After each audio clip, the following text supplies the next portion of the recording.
est-il important de revenir sur la définition de l'isolement social?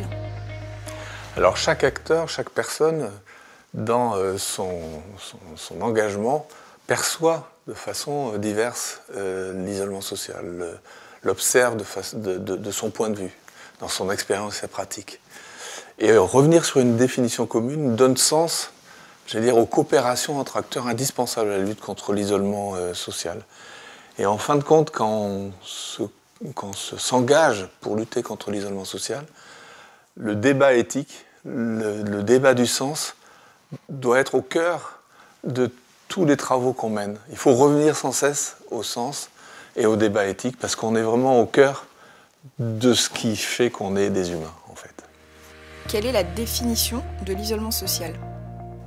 Alors le Conseil économique, social et environnemental, qui est la troisième chambre de la République, a donné une définition de l'isolement social en juin 2017, comme il l'avait fait d'ailleurs sur la précarité, ce qui avait été le démarrage d'une politique publique contre la pauvreté.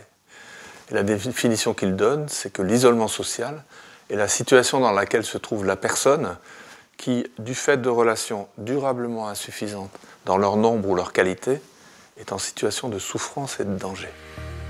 Pourquoi préciser qu'il y a souffrance et danger pour la personne?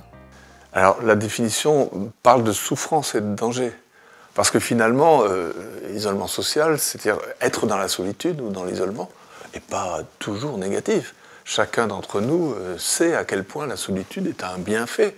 On est heureux de se trouver seul, on a besoin d'être isolé des interactions sociales de temps en temps, prendre, j'allais dire, le temps de la tranquillité, mais aussi de la réflexion sur soi. Et c'est comme ça que chacun d'entre nous construit en fait son histoire de vie et sa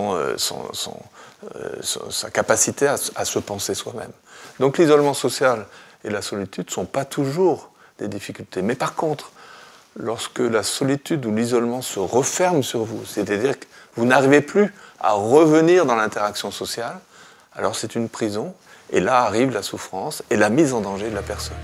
Quelles sont les notions clés à retenir de la définition du CESE? Alors la définition du CESE pose un certain nombre d'indicateurs de l'isolement social. Le nombre de relations, la durabilité des relations et la qualité des relations. Alors le nombre, c'est la plupart des observatoires identifient l'isolement social au nombre de relations que vous avez, à leur diversité, la diversité de réseaux, l'intensité des relations, enfin tout ce qui peut être mesurable dans votre façon d'être en relation. C'est ce qui permet déjà d'identifier les personnes qui sont en risque d'isolement social.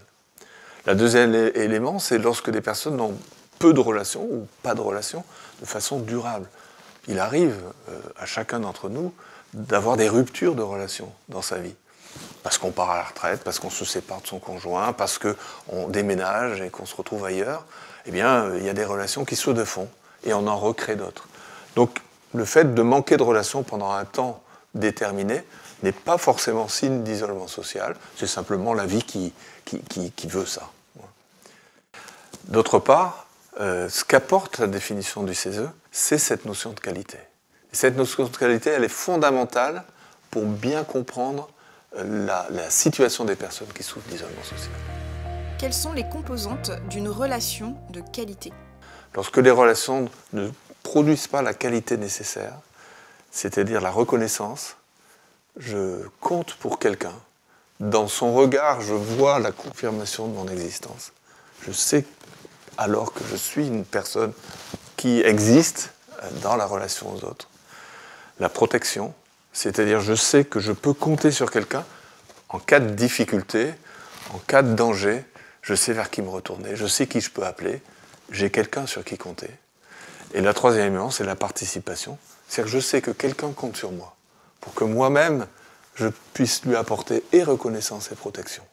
Ces trois éléments, reconnaissance, protection, participation, sont vraiment le trépied, le socle, en fait, de ce qui fait concorde entre nous.